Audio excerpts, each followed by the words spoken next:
पे क्यों आए हो? नहीं, ये क्यों नहीं आ रहे? ये क्या नाम है इसका? ये नहीं, नहीं, ये लोग क्यों नहीं आ रहे और ये मानसी क्यों नहीं आ रही?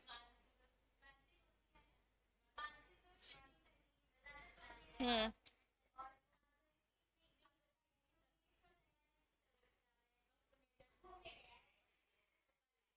घूमने ही है। Of course. चलो। एक साइड में हमने लिखा था इनलैंड और एक साइड में है फॉरेन। इनलैंड में लिखो। अरे,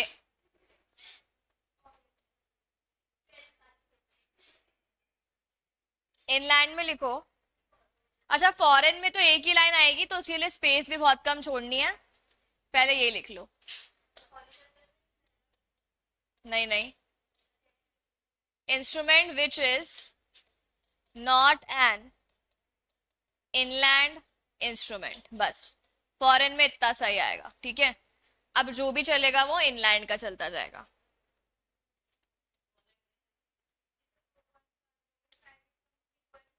बिल्कुल। Promissory note, bill of exchange और चेक विच इज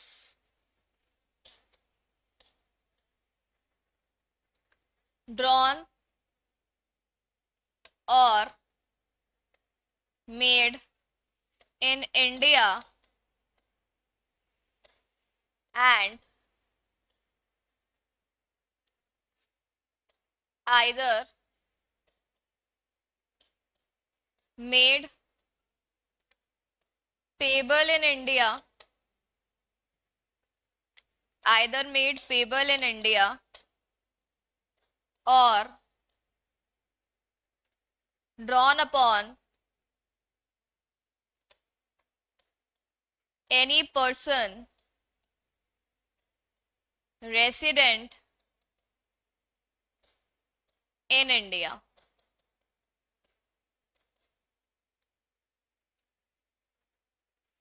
नोट लिखो।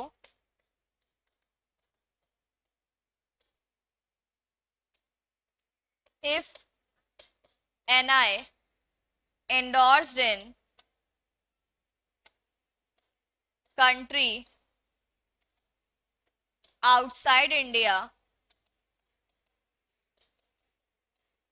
endorsed in country outside India, but above two conditions fulfilled,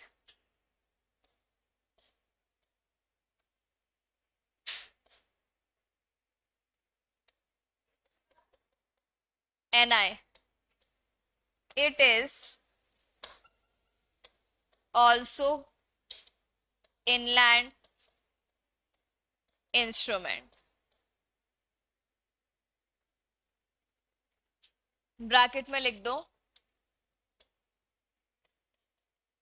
instrument, या रुको ऐसे लिखो, inland instrument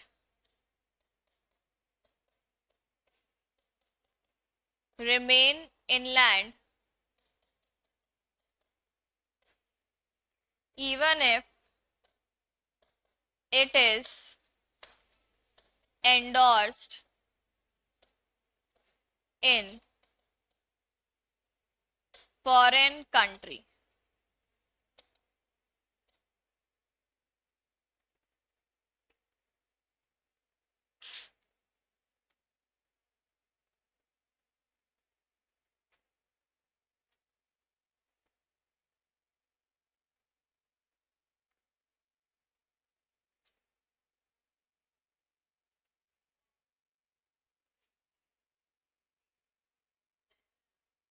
okay.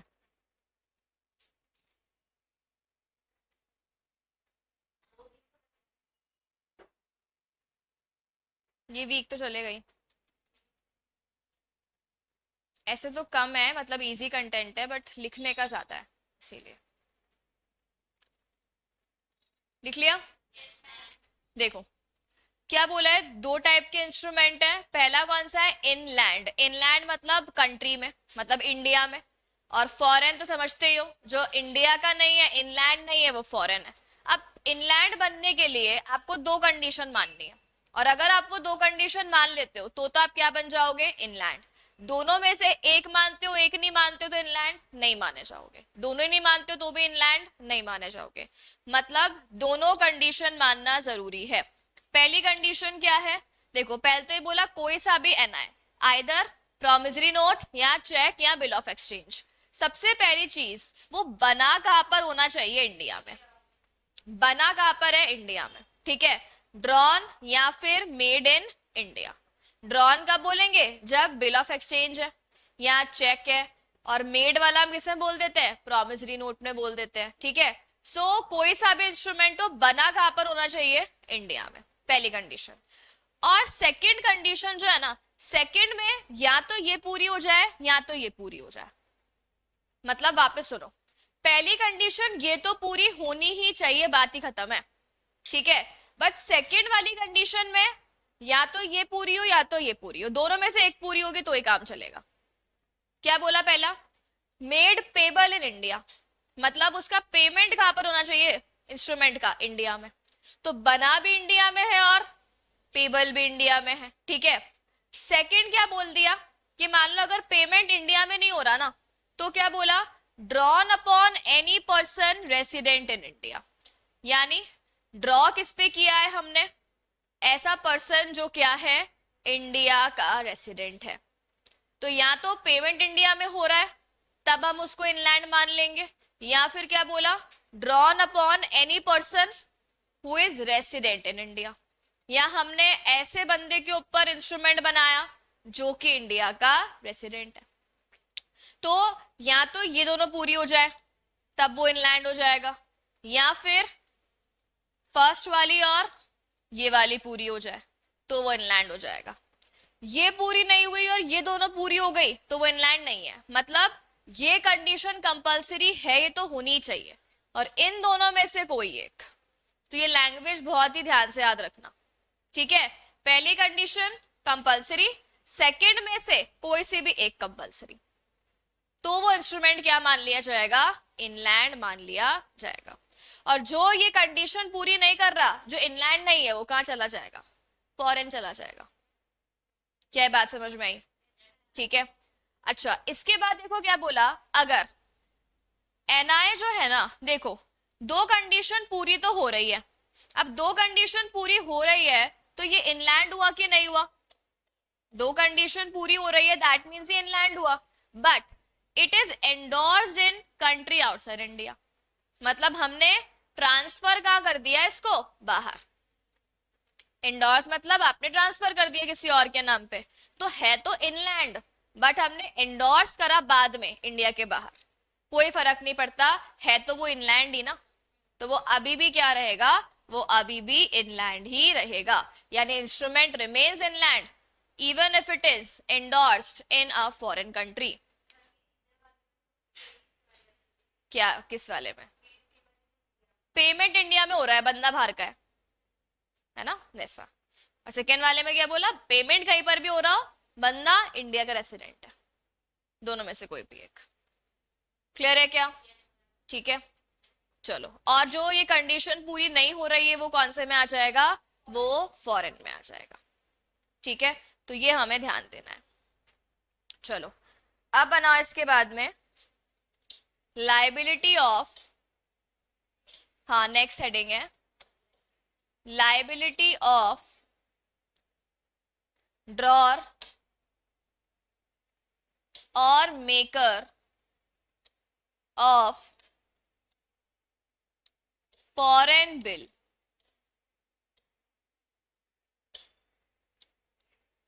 Liability of drawer और मेकर ऑफ फॉरेन बिल, इसमें लिखो in absence of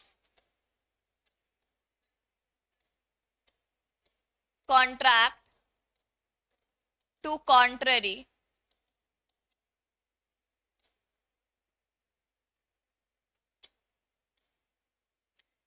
liability of maker or drawer regulated by law of place where he made an eye. Next, liability of acceptor or endorser,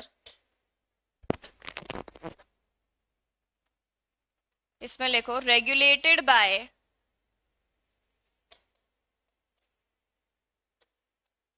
law of the place where instrument made payable, where instrument is made payable.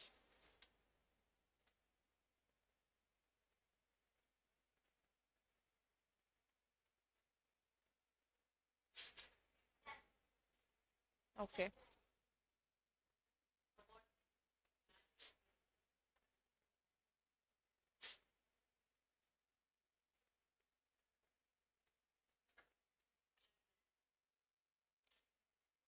ठीक है, एक second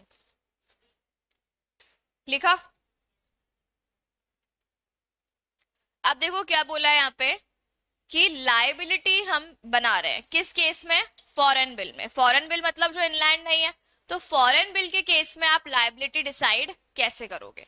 तो देखो क्या बोला है यहाँ पे, लाइबिलिटी किसकी, अगर किसकी आ रही है, मेकर या ड्रॉर जो बना रहा है, तो उसकी लाइबिलिटी कितनी होगी, वो किस लॉ के अकॉर्डिंग होगी, law of place where he made N I. अब देखो क्या होता है, जब दो अलग अलग जगह इन्वॉल्व होती है तो क्या हर कंट्री की लॉ सेम होती है, नहीं होती ना, तो हम किस कंट्री की लॉ मानेंगे। तो ये बोला अगर लाइबिलिटी किसकी है, मेकर की है या फिर ड्रॉई, सॉरी लाइबिलिटी किसकी है, मेकर की या फिर ड्रॉअर की, तो उसकी हम लाइबिलिटी किसकी लॉ के अकॉर्डिंग मानेंगे, उस लॉ के अकॉर्डिंग मानेंगे जो लॉ मतलब उस कंट्री की है जहां पर इंस्ट्रूमेंट बनाया गया। और सेकंड क्या बोला, अगर हमें लाइबिलिटी किसकी देखनी है, एक्सेप्टर की देखनी है या फिर एंडोर्सर जो ट्रांसफर कर रहा है उसकी देखनी है, तो उस केस में क्या बोला, लाइबिलिटी किस लॉ के अकॉर्डिंग आएगी, place where instrument made payable. यहां पर तो क्या बोला इनकी लाइबिलिटी में, जहां पर बनाया गया, ठीक है, और यहां पर क्या बोला, जहां पर पेमेंट हो रहा है। तो ये चीज हमें याद रखनी पड़ेगी। तो liability of maker and drawer जहां पर इंस्ट्रूमेंट बनाया गया, और लाइबिलिटी ऑफ एक्सेप्टर या एंडोर्सर इसमें क्या आ जाएगा, जहां पर इंस्ट्रूमेंट का पेमेंट हो रहा है। क्लियर है। चलो अब एक दो एग्जाम्पल अपन मॉड्यूल से देख लेते हैं। अच्छा तुम लोग एक चीज करते हो क्या, मैंने उस दिन भी कहा था कि मॉड्यूल से एग्जाम्पल पढ़ लिया करो, क्योंकि हम एग्जाम्पल कॉपी में सारे नहीं लिखते हैं। तो यस तो बोल रहे हो, पढ़ते भी हो कि नहीं, बस रट्टा मार के आते हैं, कुछ भी क्वेश्चन पूछेंगे यस ही बोलना है हमें तो। चलो देखो अभी हमने इनलैंड और फॉरेन पढ़ा ना, एक दो एग्जाम्पल देखो। Promissory note made in Kolkata and payable in Mumbai, दिमाग लगाना ही नहीं है, इनलैंड ही होगा। Second, bill drawn in Varanasi, India में है ना, on a person resident in Jodhpur, stated to be payable in Singapore. बताओ इनलैंड है कि फॉरेन है, सिंगापुर इंडिया का है,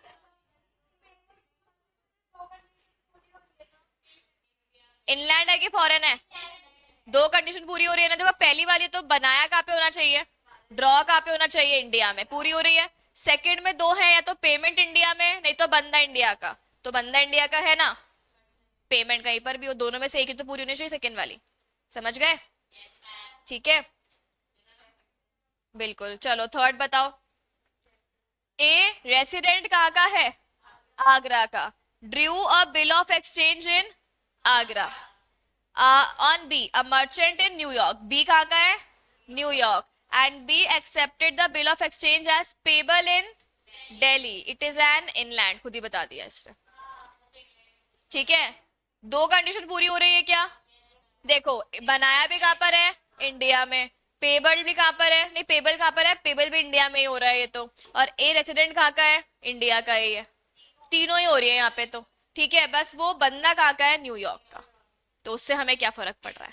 ठीक है, चलो कर लोगे, बाकी के तो खुद पढ़ लेना। अब है ना, यहाँ पे आओ। अभी जब अपन ने लाइबिलिटी पढ़ी ना, लाइबिलिटी कि लाइबिलिटी फॉरेन बिल के केस में किसकी कितनी आने वाली है, उसके ऊपर एक क्वेश्चन है। देखो क्या बोला। A bill of exchange, a bill of exchange is drawn by A, drawn by A ने बनाया। और ए कहाँ का है? बर्कले, इंडिया में नहीं है, बाहर का है। ठीक है, वेयर रेट ऑफ इंटरेस्ट कितनी है? 15%। ठीक, and accepted by B, B ने एक्सेप्ट किया। और पेमेंट कहाँ पे हो रहा है? वॉशिंगटन में। ये भी इंडिया का नहीं है। Where the rate of interest is 6%। Bill is endorsed in India and is dishonoured. पहले तो बताओ, इनलैंड है कि फॉरेन बिल है? फॉरेन बिल है, क्योंकि इंडिया में एंडोर्स होना तो कंडीशन में था ही नहीं ना। एंडोर्स होने की कंडीशन कोई पड़ी है पन्ने की एंडोर्स इंडिया में हो रहा है? नहीं, वो तो दोनों कंडीशन पूरी नहीं कर रहा। तो पहली बात तो फॉरेन बिल है। ठीक है, फिर बोल रहा है इंडिया में एंडोर्स हुआ और डिसऑनर हो गया, मतलब फुलफिल नहीं हो पाया, पैसे नहीं दिए पाए। ठीक है, नाउ एक्शन लेना है हमें किसके अगेंस्ट? बी के अगेंस्ट इन इंडिया। एक्शन हमें इंडिया में लेना है। अब देखो, दोनों कंट्री की रेट ऑफ इंटरेस्ट अलग अलग है। बर्कले की कितनी है? 15%। और वॉशिंगटन में कितनी है? 6%। अब पनिशमेंट इंडिया में दे रहे हैं, तो हमें डिसाइड करना है कि उसके ऊपर इंटरेस्ट 15% लगेगा कि 6% लगेगा। अभी मैंने लाइबिलिटी पढ़ी है, पढ़ के बताओ। देखो, पहली बात तो ये ढूंढो कि लगना किसके ऊपर है।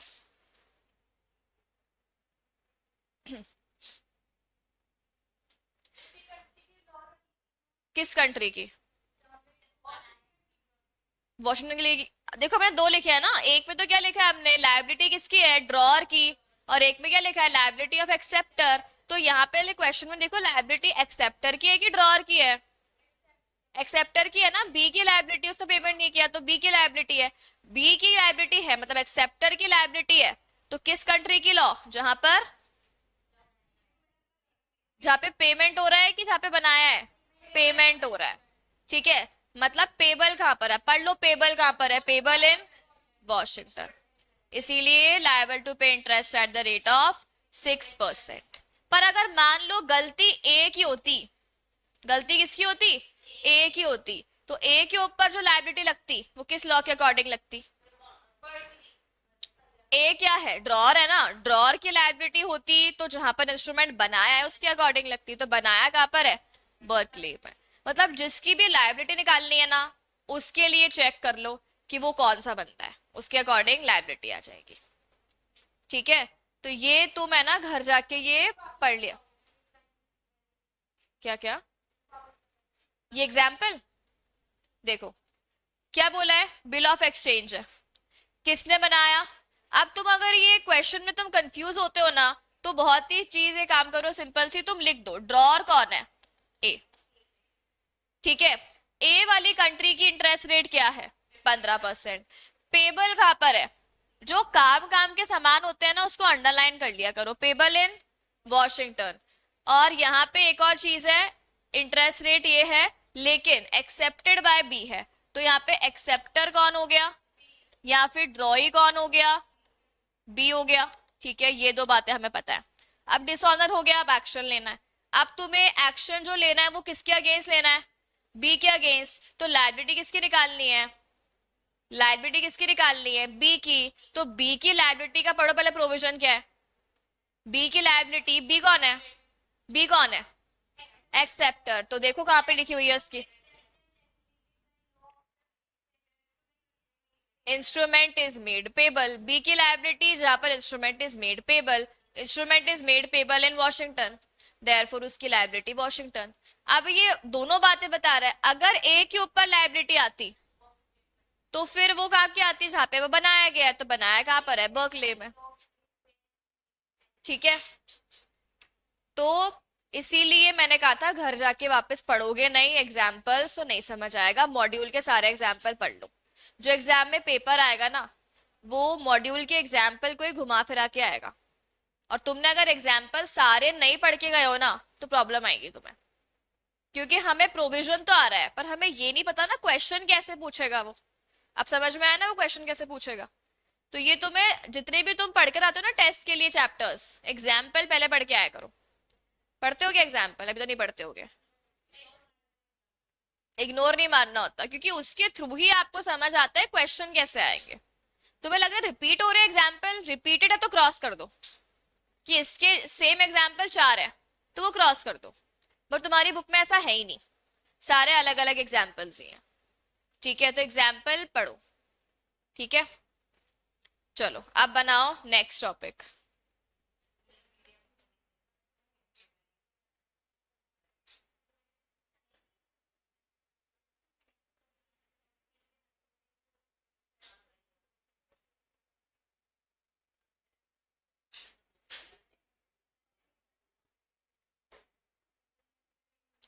चलो point number 3।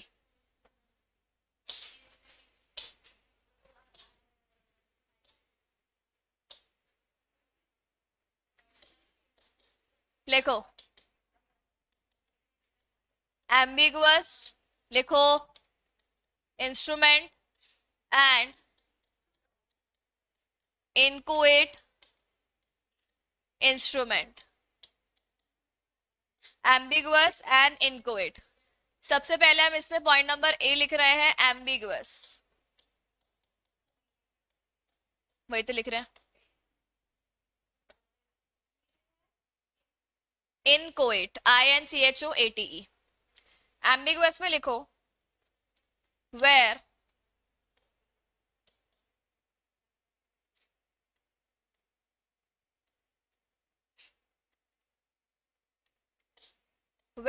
an instrument may be treated either as bill of exchange or as promissory note. Point number 2, holder may at his option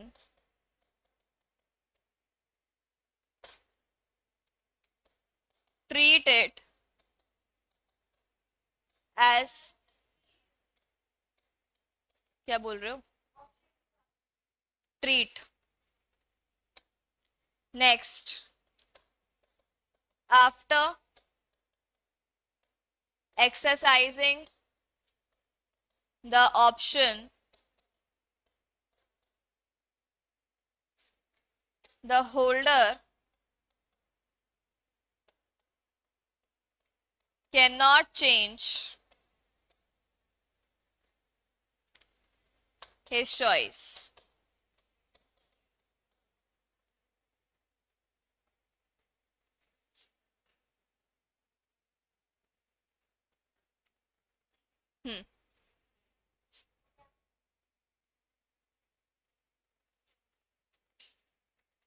देखो क्या बोला है, दो इंस्ट्रूमेंट है, एम्बिगुअस और इनकोएट। अब देखो एम्बिगुअस का मतलब होता है डाउटफुल। एम्बिगुअस क्या होता है? डाउटफुल। और इनकोएट क्या होता है? इनकम्प्लीट। एम्बिगुअस क्या होता है? डाउटफुल। और इनकोएट का मतलब होता है इनकम्प्लीट। ठीक है, अब देखो सबसे पहले अपन पढ़ रहे हैं एम्बिगुअस। एम्बिगुअस बहुत सिंपल है, जो डाउटफुल है यानी आपको पता ही नहीं है। क्या नहीं पता है? कि हम इस इंस्ट्रूमेंट को क्या माने। हम इस इंस्ट्रूमेंट को बिल ऑफ एक्सचेंज भी मान सकते हैं, और हम इस इंस्ट्रूमेंट को प्रोमिसरी नोट भी मान सकते हैं। मतलब जिसके पास ये इंस्ट्रूमेंट है ना, जिसके पास है, वो ये डिसाइड करेगा कि वो इस इंस्ट्रूमेंट को प्रोमिसरी नोट माने या वो इस इंस्ट्रूमेंट को बिल ऑफ एक्सचेंज माने, वो डिसाइड करेगा। कि रुको रुको रुको बता रही हूँ अभी। क्या बोला कि वो डिसाइड करेगा कि वो क्या मानना चाहता है। अब ये कैसे होगा, इसके एग्जाम्पल सुनो। जैसे सुनो तो सही, तो जिद करेंगे जबरदस्ती की बिना एग्जाम्पल सुने। सुनो, मान लेते हैं एक बंदा है ए और एक है बी, ठीक है। अब ए जो है ना, ए ने बिल बनाया, ठीक, और ए ने बी के नाम पे बिल बनाया, मतलब ए कौन हो गया, ड्रॉर, और बी कौन हो गया, ड्रॉई, बी हो गया ड्रॉई, ठीक है। अब ए ने बी के ऊपर बिल बनाया और बी ने क्या बोला, ठीक है मैं 3 महीने के बाद पेमेंट कर दूंगा, इस तरीके से बना दिया। अब है ना, तुमने बिल डिस्काउंटिंग पढ़ी है क्या? हम बिल को डिस्काउंट करा सकते हैं बैंक के पास जाके। ए बैंक के पास पहुंच गया, ए बैंक के पास जाकर क्या मान लेते हैं कि 1 लाख का है बिल, ये बैंक के पास पहुंच गया और बैंक को जाके क्या बोला इसने कि देखो 3 महीने बाद बी पेमेंट देगा, पर तुम तो मुझे अभी डिस्काउंट करके मतलब अभी पैसे दे दो और फिर तुम बी से मांग लेना 3 महीने के बाद जाके। ठीक है, बैंक ने बोला, बैंक चार्जेस काटेगा उस चीज के। मान लो बैंक ने बोला ठीक है मैं तुम्हें कितने पे कर देता हूँ, 90,000, और मैं 1 लाख रुपए किससे ले लूंगा बाद में जाके, बी से ले लूंगा, ठीक है। तो ऐसे करके ए ने बी से क्या ले लिए, सॉरी हाँ, ए ने बैंक से क्या ले लिए, पैसे ले लिए 3 महीने पहले ही, ठीक। अब एक बात बताओ, जो बैंक पैसे मांगने जाएगा तो पहले बैंक किसके पास जाना चाहिए, पहले बैंक को किसके पास जाना चाहिए, बी के पास जाना चाहिए। और बी पैसा नहीं दे पाए तो बैंक को कहाँ जाना चाहिए, ए के पास जाना चाहिए, ठीक है। मान लो बैंक मतलब 3 महीने ओवर हो गए, अभी बैंक बी को ढूंढ रहा है तो बैंक बी को कांटेक्ट नहीं कर पा रहा, मतलब बैंक ने ट्राई करा तो बैंक बी को कांटेक्ट नहीं कर पा रहा, बी मिल नहीं रहा, घूमने गया है, फोन बंद है, फोन मर गया, जो भी है, ठीक है। अब बैंक क्या पहुंच गया, ए के पास पहुंच गया और क्या बोल रहा है, हमें बी नहीं मिल रहा है, तुम जानो बी जाने, हम तो तुमसे ही पैसे लेंगे। क्या बोला, हम तो किससे पैसे लेंगे, हम तो तुमसे ही पैसे लेंगे, ठीक है। तो इस केस में यहां पर जो प्रोमिसरी नोट होता है, प्रोमिसरी नोट में बंदे की लाइबिलिटी होती है, जो बंदा खुद बोल रहा है ना कि हाँ मैं पेमेंट कर दूंगा, और बिल ऑफ एक्सचेंज में जो बना रहा है लाइबिलिटी उसकी नहीं होती, किसकी होती है, दूसरे वाले बंदे की होती है ना। लेकिन बैंक क्या बोल रहा है, हम इसको बिल ही नहीं मान रहे, हम तो इसको क्या मान लेंगे, प्रोमिसरी नोट। हम क्या मान लेंगे कि तुमने ही बनाया और तुमने हमें क्या कहा था कि तुम्हें पैसा दोगे, मतलब नॉर्मली तो ए ने क्या बोला, पैसा तो कौन देगा, बी देगा, पर बी नहीं मिल रहा या बैंक वाले बी के पास नहीं जा रहे, बैंक वाले पहले क्या बोल रहे हैं, बी रिस्की पर्सन है, हम उसके पास नहीं जाएंगे, हम तुम्हारे पास ही आएंगे। हाँ वो हो गए, सब कुछ हो गया, ठीक है। मान लो भी उसके बाद भाग गया, तो भाग भी तो सकता है ना, क्या चीज, बिना किस, बी का साइन हो रखा है उसके ऊपर, कोई प्रॉब्लम वाली बात नहीं है, बाद में भाग गया।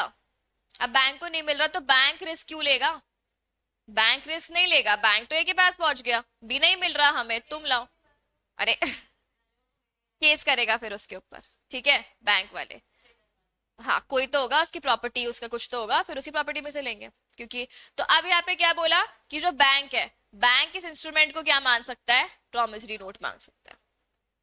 तो एक तरीके से मान लो लैंग्वेज इस तरीके की लिखी हुई है कि हमें पहले से पता ही नहीं चल रहा कि कुछ भी हो सकता है। मान लो ए ने पहले ही बोल दिया, अगर आपको बी पे डाउट आ रहा है ना, अगर आपको बी के ऊपर डाउट, मान लो बैंक नहीं है, हमने किसी और के पास, सी मान लो, ये सी बोल रहा है मैं तो बी को नहीं जानता, मैं तो तुझे ही जानता हूं ना, तो ये क्या बोल रहा है, तुम्हें बी नहीं मिलाना कोई दिक्कत नहीं है, तुम इसको बाद में तुम्हारे अकॉर्डिंग कुछ भी मान लेना, तुम्हें लगता है कि बी मिल गया तो बिल मान लेना, तुम्हें लगता है बी नहीं मिला तो प्रॉमिसरी नोट मान के मेरे से पैसा ले लेना, खुश रहो तुम। तो भी क्लियर नहीं है ना, हमने पहले ही बोल दिया, हमने ऑप्शन दे दिया सामने वाले को कि तुम्हें अपने अकॉर्डिंग जो ठीक लगता है इसको वो मान लेना, इस तरीके से। तो ऐसे इंस्ट्रूमेंट को हम क्या बोलते हैं, एम्बिगुअस, यानी आपने पहले ही बोल दिया कि आपको जो अपने कन्वीनियंस के अकॉर्डिंग ठीक लगेगा आप उसको मान लेना, इस तरीके से बाद में जाके। अब मान लो बैंक ने इसको क्या मान लिया, प्रॉमिसरी नोट मान लिया ना, तो अब बैंक ने एक बार प्रॉमिसरी नोट मान लिया, फिर बैंक को 2 दिन बाद दौरे पड़े कि नहीं मैं तो बिल मान रहा हूं, नहीं मान सकता। एक बार आपने क्या मान लिया, प्रॉमिसरी, तब उसको प्रॉमिसरी रखो, एक बार बिल मान लिए तो क्या रखो, बिल रखो। मुकरना है क्या बार बार, नहीं। इसे हम क्या बोलते हैं, इसे हम बोलते हैं एम्बिगुअस इंस्ट्रूमेंट, ठीक है। जहां पे एक इंस्ट्रूमेंट को आप अपनी मर्जी के अकॉर्डिंग बिल भी मान सकते हो और प्रॉमिसरी नोट भी मान सकते हो। और क्या बोला, होल्डर अपने ऑप्शन में डिसाइड करेगा, और अगर एक बार उसने ऑप्शन सिलेक्ट कर लिया तो वो बाद में उस ऑप्शन को चेंज नहीं कर सकता। एक बार अगर उसने प्रोमिसरी नोट मान लिया तो वो बिल नहीं मान सकता उसको।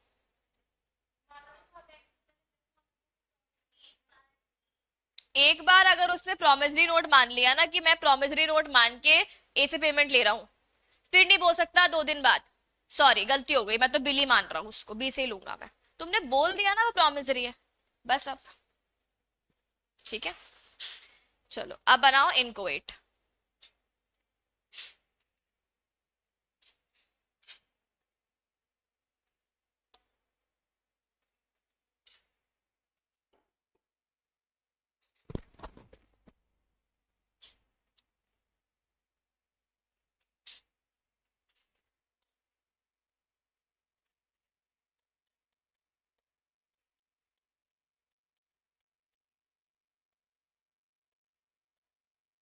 इसमें लिखो instrument which is incomplete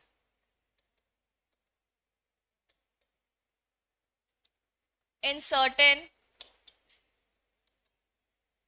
respects.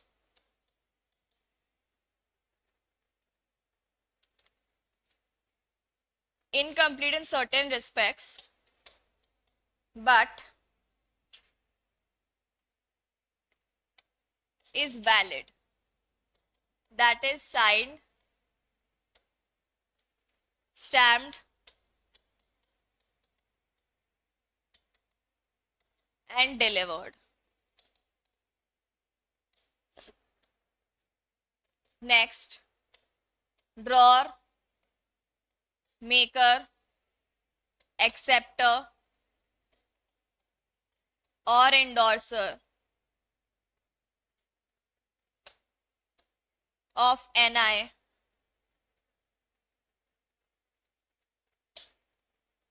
may sign and deliver the NI, leaving it either fully blank or write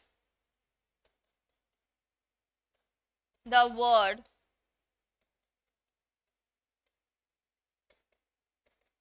incomplete. Write the word incomplete. Next, this gives power to the holder to make it complete. Power to the holder to make it complete by writing any amount, bracket में लिखो within limits as per Stamp Act. As per Stamp Act.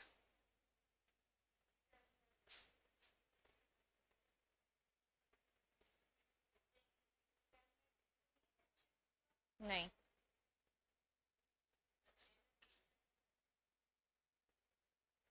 तुम बड़े सारे section याद कर रहे हो, sub section याद कर रहे हो क्या?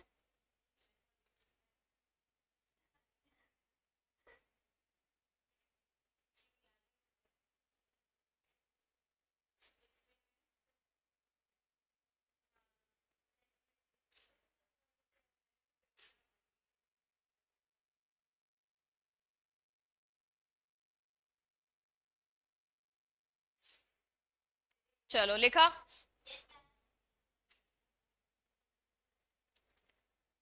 अब देखो क्या बोला है इसने, इनकोएट।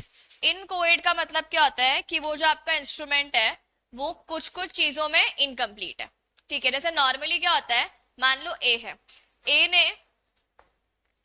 प्रोमिसरी नोट बना के किसको दे दिया, बी को दे दिया। ठीक है, अब ये प्रोमिसरी नोट वैलिड होना चाहिए, मतलब इसके ऊपर साइन किए हुए हैं, इसके ऊपर स्टैंप डाला हुआ है और ये डिलीवर करा। किसको डिलीवर करा? बी को डिलीवर करा। ठीक है, तो ये तीन चीजें हो गई, लेकिन अमाउंट नहीं लिखा। मान लो अमाउंट है ना, अमाउंट के लिए जगह छोड़ दी। जैसे क्या लिख दिया? I promise to pay mister B sum of dash और साइन कर दिया। तो ये कैसा हो गया? इनकम्प्लीट हो गया ना। आपने अमाउंट लिखा कि आपने अमाउंट नहीं लिखा। ठीक है, अब जैसे मान लो ए को पता है पहले से कि वो 3 से 4 बार बी से सामान खरीदेगा। आज खरीदा, 2 दिन बाद और खरीदेगा, फिर 3 दिन बाद और खरीदेगा। ऐसे करके वो जानता है कि मैं 4-5 बार खरीदने वाला हूं अभी इस वीक में या इस मंथ में, जैसा भी है। अब बार बार बनाकर क्या दूं? तो उसने क्या बोला? ये खाली ले ले। ठीक है, जितना भी सामान का टोटल होता है 1 महीने बाद, 2 महीने बाद, उसको तू लिख कर मतलब मुझे बता देना, मैं पेमेंट कर दूंगा, ऐसा। तो ऐसे इंस्ट्रूमेंट को हम क्या बोलते हैं? इनकोएट। मतलब वो क्या है? इनकम्प्लीट इंस्ट्रूमेंट है। ठीक है, क्या पूरा मतलब? हाँ, वो कंप्लीट अभी बी करेगा, बी वो लिख देगा। जैसे ए ने तो दे दिया ना, अब बी अमाउंट लिख देगा उसमें। हाँ, वही चीज है। अब देखो, आपके अकॉर्डिंग आपको पता था कि मैं जो पेमेंट यहाँ पर इसको दूंगा वो कितना होगा, 3,000, 4,000, 5, या मैक्सिमम मान लो 10,000 का सामान मैं खरीदूंगा। हाँ, उसने मान लो 1 लाख लिख दिया। कम तो नहीं है ना, खाली स्पेस है, लिख दिया 1 लाख रुपए। अब लिख दिया, एक हाथ एक तरीके से ब्लैंक चेक हो गया ना। अब लिख दिया 1 लाख रुपए। अब वो तो ले गया जाके, कहाँ पे ले गया जाके? कोर्ट में। किसने तो मुझे पावर दी है ना लिखने की, मेरी मर्जी में तो 1 करोड़ लिखूंगा। तो ये तो इतना पागल नहीं होगा ना। अगर आप किसी सामने वाले बंदे को पावर दे रहे हो तो आपको ये भी पता होगा कि भाई बंदे को बदलने में देर नहीं लगती है। वो कुछ भी कर सकता है, अगर उसकी बेनिफिट की चीज हो रही है तो कर ही देगा वो ये काम। तो यहाँ पे क्या होता है, ऐसे नहीं कर सकते कि आप कुछ भी अमाउंट लिख दो। जो भी आपने ये नोट बना के दिया ना, प्रोमिसरी नोट, स्टैंप लगाया ना, तो स्टैंप एक्ट बनी हुई है। स्टैंप एक्ट क्या बोलती है कि जितना अमाउंट आपको देना है ना, उसके अकॉर्डिंग स्टैंप ड्यूटी लगेगी। ठीक है, अब वो अलग अलग ड्यूटीज है। जैसे मान लो अपन एग्जाम्पल ले रहे हैं कि जैसे लेट्स से अगर आपका स्टैम्प पेपर 100 रुपए का है। क्या बोला? अगर आपका स्टैम्प पेपर कितने का है? 100 रुपए का है। तो स्टैम्प एक्ट क्या बोलेगा कि तुम इसमें मान लो 1 लाख रुपए तक का क्या कर सकते हो? ट्रांजैक्शन कर सकते हो। या फिर 10,000 रुपए तक का क्या कर सकते हो? ट्रांजैक्शन कर सकते हो। तो 100 रुपए के स्टैम्प पेपर से हम कितना ट्रांजैक्शन कर सकते हैं? 10,000 का।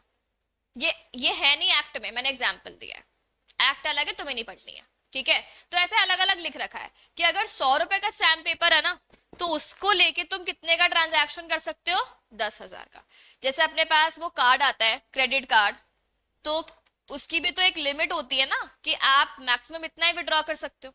अब कोई बंदा औकात तो उसकी है 1 लाख रुपए की और विड्रॉल कर रहा है 3 करोड़ का, तो बैंक वाले पागल थोड़ी है कि आपको इतनी लिमिट दे देंगे। क्योंकि वो बंदा भाग गया तो क्या कर लोगे फिर आप? तो इसीलिए लिमिट होती है हर चीज की कि आप इतना अमाउंट ले सकते हो, बट कुछ तो मैक्सिमम लिमिट उसकी हम लगा देंगे। तो वो जो मैक्सिमम लिमिट होती है वो या तो वो बंदा लिख देगा ए कि मैक्सिमम अप टू ₹10,000 पहले लिख दो, या फिर स्टैम्प पेपर जितना लिया है, आपको पता है कि मैंने 100 रुपए का लिया है स्टैम्प पेपर, तो ऑब्वियस सी बात है ये कितना ही भर सकता है? 10,000 ही भर सकता है। आपको पता है कि वो 1 लाख रुपए या 2 लाख या 10 लाख रुपए नहीं भर सकता उसमें। तो ऐसे नहीं करना है कितना ही भर दिया।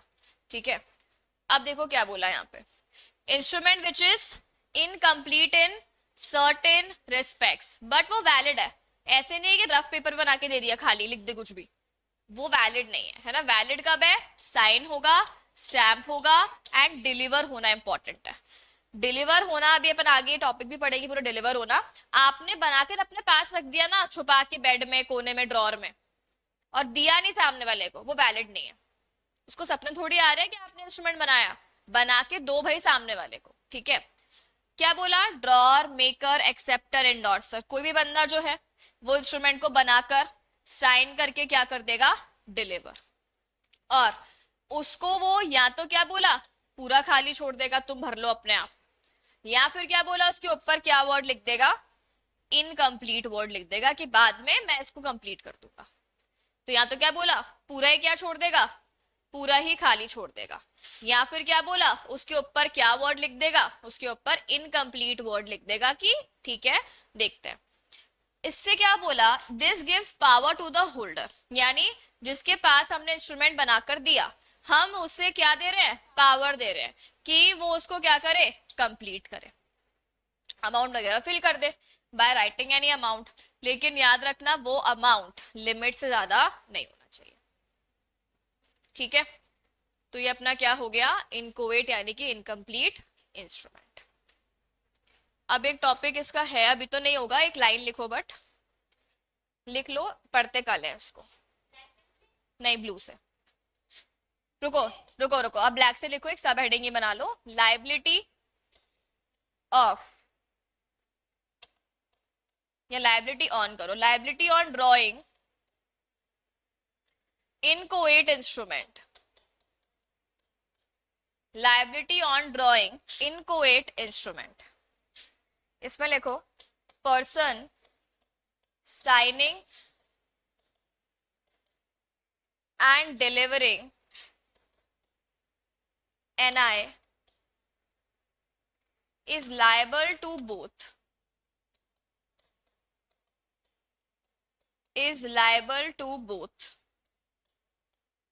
holder and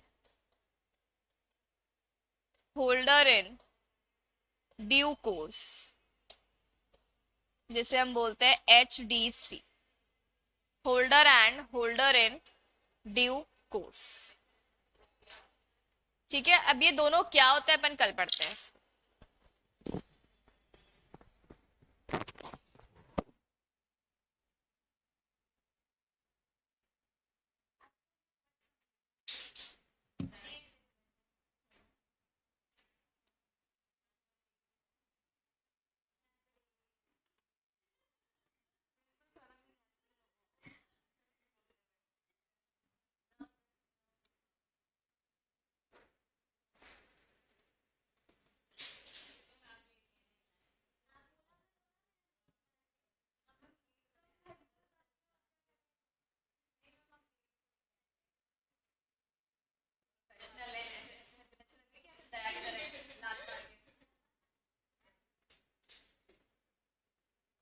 हाँ तो सुन लो, टेस्ट सुबह का होगा पूरे का,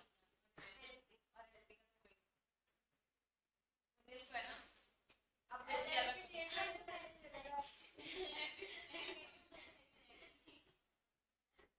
क्यों आना है, सारी 31 को है तो नोटिस को मत देते हो, पढ़ाई करने बुला रहे हैं, पढ़ाई कर लो। ये सीरियसली, ये मजाक की बात नहीं है, घर जाओगे तो सफाई करके करेंगे।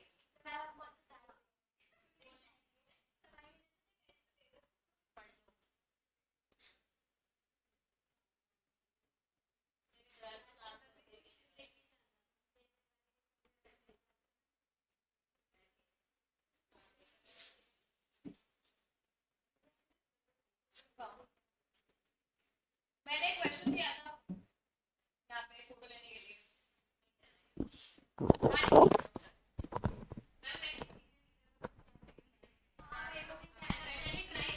तो पेपर कैसे दोगे, समझ में नहीं आया तो आप पूछ भी नहीं रहे हैं, बैठे हैं आराम से, हम लोग भूल गए थे।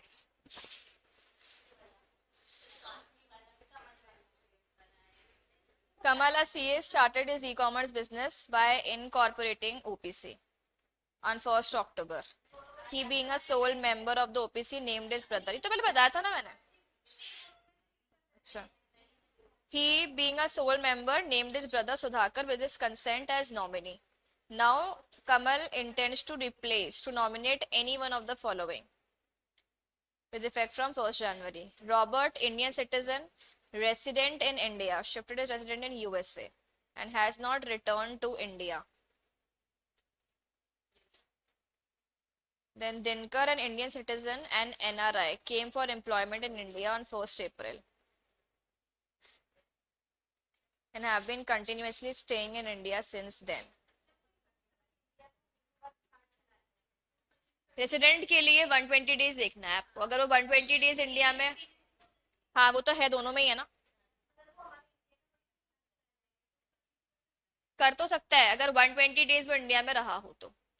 तो पहले आपको 120 डेज काउंट करने पड़ेंगे। इसमें डेट्स दे रखी है ना, ये डेट्स का रीजन ही यही है। हाँ तो 120 नहीं रहा है ना फिर वो फर्स्ट वाले केस में, तो वो 31 मई को चला गया है और वो आया ही नहीं है, तो पिछले साल वो 120 डेज नहीं रहा है, तो रेसिडेंट नहीं माना जाएगा फर्स्ट वाले केस में। और सेकेंड वाले में वो एनआरआई है पर इंडिया में एम्प्लॉयमेंट के लिए आया है और उसके बाद वो इंडिया में ही रह रहा है। अब वो 1 अप्रैल 23 से लेके काउंट कर लो। नहीं, इंडिया का सिटीजन ही है, वो पहले बाहर रहता था, अब वो इंडिया में आ गया वापस एम्प्लॉयमेंट के लिए, है ना, और वो आके रहने लग गया। और फिर बोला है इसने, advice Kamal regarding eligibility to be appointed. और जो प्रोसीजर है वो अपने कोर्स में नहीं है, ये पुराना पेपर होगा, ये कब का पेपर है, इस वाले का ये क्या, बट प्रोसेस तो अभी है नहीं। बाकी सिंपल ये लिखना पड़ेगा कि फॉर्म फाइलिंग करनी होगी आपको आरओसी के पास, नए वाले की कंसेंट, इसमें पूछा ना प्रोसेस नए को लगाने के लिए, ओपीसी लिख दिया। अब ऐसे लिख दो कि जो नया वाला बंदा उसकी कंसेंट ले लोगे, और कंसेंट लेने के बाद फॉर्म लगा दो ओपीसी के पास, आरओसी के पास। नहीं नहीं, कि हम नए वाले को अपॉइंट कर रहे हैं और पुराने वाले को हटा रहे हैं, एक लाइन ऐसे लिख दो, ठीक है।